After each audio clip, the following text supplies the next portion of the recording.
আসসালামু আলাইকুম।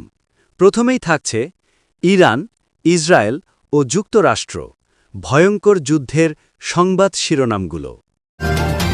প্রথমে জানিয়ে দিচ্ছি, মার্কিন প্রেসিডেন্ট ডোনাল্ড ট্রাম্পের ঘোষিত 2 সপ্তাহের যুদ্ধবিরতি ভেস্তে যাওয়ার শঙ্কা দেখা দিয়েছে। বুধবার সকালে ইরানের লাভান তেল শোধনাগারে হামলার পর মধ্যপ্রাচ্য জুড়ে পাল্টাপাল্টি সংঘাত শুরু হয়েছে। তেহরান একে যুক্তরাষ্ট্র ও ইসরায়েলের পক্ষ থেকে বিশ্বাসঘাতকতা ও যুদ্ধবিরতি লঙ্ঘন হিসেবে অভিহিত করে সংযুক্ত আরব আমিরাত, কুয়েত ও বাহরাইনে একযোগে হামলা চালিয়েছে। এরপর জানিয়ে দেব, আমাদের এখনও কিছু লক্ষ্য অর্জন বাকি আছে এবং আমরা সেগুলি অর্জন করব, হয় কোনো চুক্তির মাধ্যমে, নয়তো যুদ্ধ পুনরায় শুরু করে। প্রয়োজন হলে আমরা যে কোনো সময় সে পথেই এগোতে প্রস্তুত। নেতানিয়াহু। সবশেষে থাকছে, যুদ্ধবিরতি ঘোষণার পরও ইসরায়েল লেবাননে হামলা চালাচ্ছে। ইরান ইসরায়েল ও আমেরিকার বিভিন্ন অ্যাসেটে অ্যাটাক অব্যাহত রেখেছে।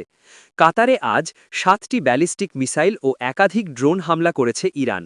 প্রতিরক্ষা মন্ত্রণালয়, কাতার। এতক্ষণ শুনছিলেন সংবাদ শিরোনাম। এবার থাকছে বিস্তারিত। মধ্যপ্রাচ্যের উত্তেজনাপূর্ণ পরিস্থিতি আবারও ভয়াবহ এক মোড়ে এসে দাঁড়িয়েছে। মার্কিন প্রেসিডেন্ট ডোনাল্ড ট্রাম্প ঘোষিত 2 সপ্তাহের যুদ্ধবিরতি এখন ভেস্তে যাওয়ার শঙ্কায় পড়েছে। বুধবার সকালে ইরানের লাভান তেল শোধনাগারে হামলার খবর সামনে আসার পরপরই পুরো অঞ্চলে নতুন করে উত্তেজনা ছড়িয়ে পড়ে। এই ঘটনাকে কেন্দ্র করে শুরু হয়েছে পাল্টাপাল্টি সংঘাত, যা মুহূর্তের মধ্যেই একাধিক দেশে ছড়িয়ে পড়েছে।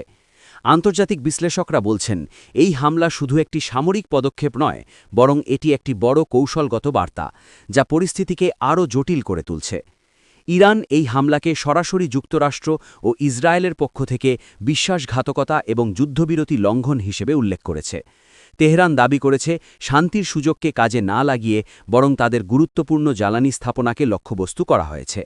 এর পাল্টা জবাব হিসেবে ইরান দ্রুত প্রতিক্রিয়া জানিয়ে সংযুক্ত আরব আমিরাত, কুয়েত ও বাহরাইনের বিভিন্ন স্থানে একযোগে হামলা চালিয়েছে।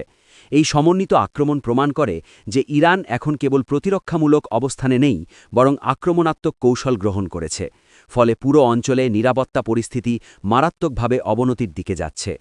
যুদ্ধবিরতির ঘোষণার পর আন্তর্জাতিক মহলে যে স্বস্তির আশা তৈরি হয়েছিল, তা এখন কার্যত ভেঙে পড়েছে। কূটনৈতিক মহল থেকে একাধিকবার সংযমের আহ্বান জানানো হলেও বাস্তবে তার কোনো প্রতিফলন দেখা যাচ্ছে না, বরং প্রতিটি পক্ষই নিজেদের অবস্থান আরও শক্ত করছে এবং সামরিক প্রস্তুতি বাড়াচ্ছে। অনেক বিশ্লেষক মনে করছেন, এই যুদ্ধবিরতি ছিল সাময়িক এবং কৌশলগত, যার ভেতরে লুকিয়েছিল বড় ধরনের সংঘর্ষের প্রস্তুতি। এখন সেই আশঙ্কাই বাস্তবে রূপ নিতে শুরু করেছে। এই সংঘাতের সবচেয়ে উদ্বেগজনক দিক হল, এটি খুব দ্রুত আঞ্চলিক সীমা ছাড়িয়ে বৃহত্তর যুদ্ধে পরিণত হতে পারে। সংযুক্ত আরব আমিরাত, কুয়েত ও বাহরাইনের মতো গুরুত্বপূর্ণ দেশগুলো সরাসরি হামলার শিকার হওয়ায় তাদের পক্ষ থেকেও পাল্টা প্রতিক্রিয়া আসার সম্ভাবনা রয়েছে।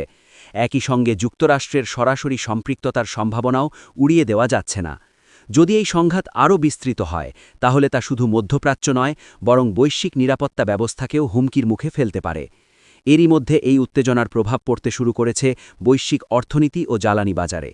ইরানের তেল শোধনাগারে হামলা এবং উপসাগরীয় অঞ্চলে অস্থিরতা, এই 2 বিষয়েই জ্বালানির সরবরাহে বড় ধরনের প্রভাব ফেলতে পারে।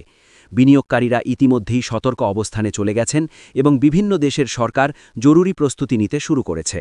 বিশেষজ্ঞরা বলছেন, যদি এই পরিস্থিতি দীর্ঘস্থায়ী হয়, তাহলে বৈশ্বিক অর্থনীতিতে বড় ধরনের অস্থিরতা দেখা দিতে পারে। সব মিলিয়ে ট্রাম্প ঘোষিত যুদ্ধবিরতির ভবিষ্যৎ এখন অনিশ্চিত হয়ে পড়েছে। লাভান তেল শোধনাগারে হামলা, ইরানের পাল্টা আক্রমণ এবং উপসাগরীয় দেশগুলোতে সংঘাত, সবকিছু মিলিয়ে পরিস্থিতি অত্যন্ত স্পর্শকাতর হয়ে উঠেছে। এখন বিশ্ববাসী তাকিয়ে আছে পরবর্তী পদক্ষেপের দিকে। এই সংকট কি কূটনৈতিকভাবে সমাধান হবে, নাকি আরও বড় যুদ্ধে রূপ নেবে, সেটাই এখন সবচেয়ে বড় প্রশ্ন। মধ্যপ্রাচ্যের পরিস্থিতি আবারও উত্তপ্ত এক মোড়ে এসে দাঁড়িয়েছে। ইসরায়েলের প্রধানমন্ত্রী বেনিয়ামিন নেতানিয়াহুর সাম্প্রতিক বক্তব্যে নতুন করে ছড়িয়ে পড়েছে উদ্বেগ ও উত্তেজনা। তিনি স্পষ্টভাবে জানিয়েছেন, আমাদের এখনও কিছু লক্ষ্য অর্জন বাকি আছে এবং আমরা সেগুলো অর্জন করব, হয় কোনো চুক্তির মাধ্যমে, নয়তো যুদ্ধ পুনরায় শুরু করে। এই বক্তব্য শুধু একটি রাজনৈতিক মন্তব্য নয়, বরং এটি একটি শক্ত বার্তা, যা ইঙ্গিত করছে যে পরিস্থিতি যে কোনো সময় আরও ভয়াবহ রূপ নিতে পারে। আন্তর্জাতিক বিশ্লেষকরা বলছেন এই ঘোষণা আসলে একটি কৌশলগত চাপ তৈরি করার অংশ যা প্রতিপক্ষকে আলোচনার টেবিলে আনতে ব্যবহার করা হচ্ছে। নেতানিয়াহুর এই হুঁশিয়ারি এমন এক সময়ে এসেছে যখন মধ্যপ্রাচ্যের বিভিন্ন অঞ্চলে উত্তেজনা ইতিমধ্যেই চরমে পৌঁছেছে। গাজা উপত্যকা থেকে শুরু করে লেবানন সীমান্ত সর্বত্রই চলছে সংঘর্ষ, পাল্টাপাল্টি হামলা এবং সামরিক প্রস্তুতি। ইসরায়েলি বাহিনী তাদের অভিযান আরও জোরদার করেছে বলে জানা যাচ্ছে, আর অন্যদিকে প্রতিপক্ষ শক্তিগুলো প্রস্তুতি নিচ্ছে সম্ভাব্য বড় আঘাতের জন্য। এই পরিস্থিতিতে নেতানিয়াহুর বক্তব্য যেন আগুনে ঘি ঢালার মতো কাজ করছে, যা পুরো অঞ্চলের স্থিতিশীলতাকে হুমকির মুখে ফেলছে। তবে নেতানিয়াহুর বক্তব্যে শুধু যুদ্ধের ইঙ্গিতই নয়, বরং একটি সম্ভাব্য চুক্তির কথাও উঠে এসেছে। তিনি বলেছেন, হয় কোনো চুক্তির মাধ্যমে, অর্থাৎ এখনও কূটনৈতিক সমাধানের একটি পথ খোলা রয়েছে, কিন্তু প্রশ্ন হল সেই চুক্তি কতটা বাস্তবসম্মত। আন্তর্জাতিক মহল ইতিমধ্যেই বিভিন্ন পক্ষকে সংযত থাকার আহ্বান জানিয়েছে। জাতিসংঘ সহ বিভিন্ন সংস্থা এই উত্তেজনা প্রশমনে কাজ করছে। তবে বাস্তবতা হল মাটির পরিস্থিতি এখনও অত্যন্ত নাজুক। একটি ছোট ভুল সিদ্ধান্তই বড় ধরনের সংঘাতের রূপ নিতে পারে। বিশ্লেষকরা মনে করছেন এই মুহূর্তে সবচেয়ে বড় ঝুঁকি হল যুদ্ধ পুনরায় শুরু হওয়ার সম্ভাবনা। নেতানিয়াহুর বক্তব্যে যে কোনো সময় সে পথে এগোতে প্রস্তুত অংশটি বিশেষভাবে উদ্বেগজনক। এর মানে দাঁড়ায়, যদি কূটনৈতিক আলোচনা ব্যর্থ হয় তাহলে খুব দ্রুতই সামরিক অভিযান আবার শুরু হতে পারে। আর সেই যুদ্ধ শুধু একটি দেশের মধ্যে সীমাবদ্ধ থাকবে না, বরং তা ছড়িয়ে পড়তে পারে পুরো অঞ্চলে, এমনকি বিশ্ব রাজনীতিতেও বড় প্রভাব ফেলতে পারে। এদিকে এই উত্তেজনার সরাসরি প্রভাব পড়ছে বৈশ্বিক অর্থনীতি ও জ্বালানি বাজারে। মধ্যপ্রাচ্য বিশ্বের অন্যতম গুরুত্বপূর্ণ তেল সরবরাহকারী অঞ্চল হওয়ায় এখানে অস্থিরতা মানেই জ্বালানি দামের উত্থান। ইতিমধ্যেই বিভিন্ন বাজারে তার প্রভাব দেখা যাচ্ছে। বিনিয়োগকারীরা উদ্বিগ্ন এবং অনেক দেশ তাদের নিরাপত্তা ও জ্বালানি সরবরাহ নিয়ে নতুন করে ভাবতে শুরু করেছে। ফলে এই সংঘাত শুধু সামরিক নয়, বরং অর্থনৈতিক দিক থেকেও একটি বড় সংকট তৈরি করতে পারে। সব মিলিয়ে বলা যায়, নেতানিয়াহুর এই বক্তব্য মধ্যপ্রাচ্যের ভবিষ্যৎ পরিস্থিতি নিয়ে নতুন করে প্রশ্ন তুলে দিয়েছে। এটি কি কূটনৈতিক চাপ নাকি আসন্ন যুদ্ধের পূর্বাভাস, সেটাই এখন দেখার বিষয়।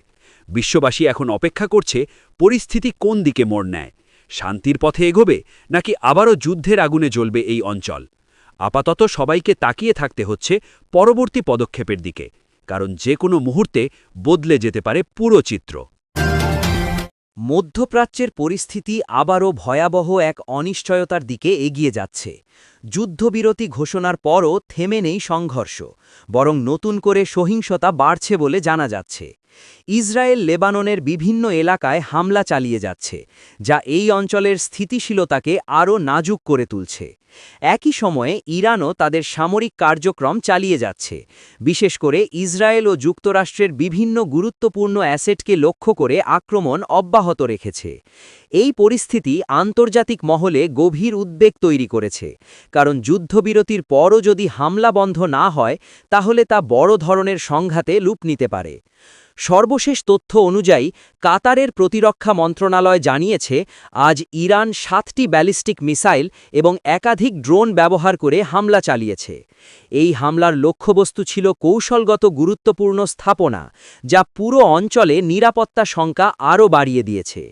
যদিও হামলার ক্ষয়ক্ষতি সম্পর্কে বিস্তারিত এখনও প্রকাশ করা হয়নি, তবে বিশেষজ্ঞরা বলছেন এই ধরনের হামলা অত্যন্ত উচ্চমাত্রার সামরিক উত্তেজনার ইঙ্গিত দেয়।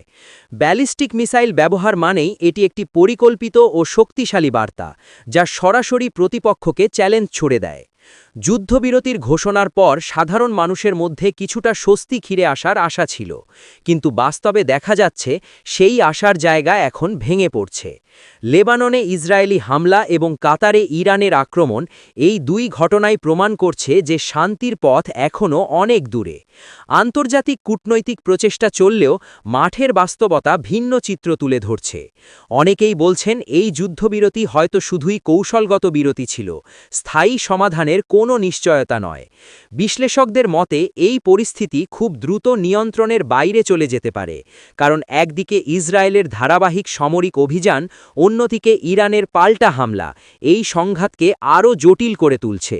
বিশেষ করে কাতারের মতো একটি গুরুত্বপূর্ণ দেশে হামলা চালানো মানে এই সংঘাত এখন আঞ্চলিক সীমা ছাড়িয়ে বৃহত্তর পরিসরে ছড়িয়ে পড়ার ঝুঁকি তৈরি করেছে। যদি এই ধারা অব্যাহত থাকে তাহলে মধ্যপ্রাচ্যে একটি পূর্ণাঙ্গ যুদ্ধ শুরু হবার সম্ভাবনা উড়িয়ে দেওয়া যায় না। এই উত্তেজনার প্রভাব শুধু সামরিক ক্ষেত্রেই সীমাবদ্ধ নয়, বরং তা বৈশ্বিক অর্থনীতিতেও বড় ধাক্কা দিতে পারে। মধ্যপ্রাচ্য তেল ও গ্যাসের অন্যতম প্রধান উৎস হওয়ায় এখানে অস্থিরতা মানেই জ্বালানি বাজারে অস্থিরতা। ইতিমধ্যেই বিভিন্ন দেশে জ্বালানির দাম বাড়ার আশঙ্কা দেখা দিয়েছে এবং বিনিয়োগকারীরা সতর্ক অবস্থানে চলে গেছেন। একই সঙ্গে আন্তর্জাতিক বাণিজ্য ও পরিবহন ব্যবস্থাও ঝুঁকির মুখে পড়তে পারে। সব মিলিয়ে যুদ্ধবিরতির পরও যদি হামলা অব্যাহত থাকে তাহলে তা শুধু একটি ব্যর্থ কূটনৈতিক প্রচেষ্টা নয়, বরং একটি বড় সংকটের পূর্বাভাস হতে পারে।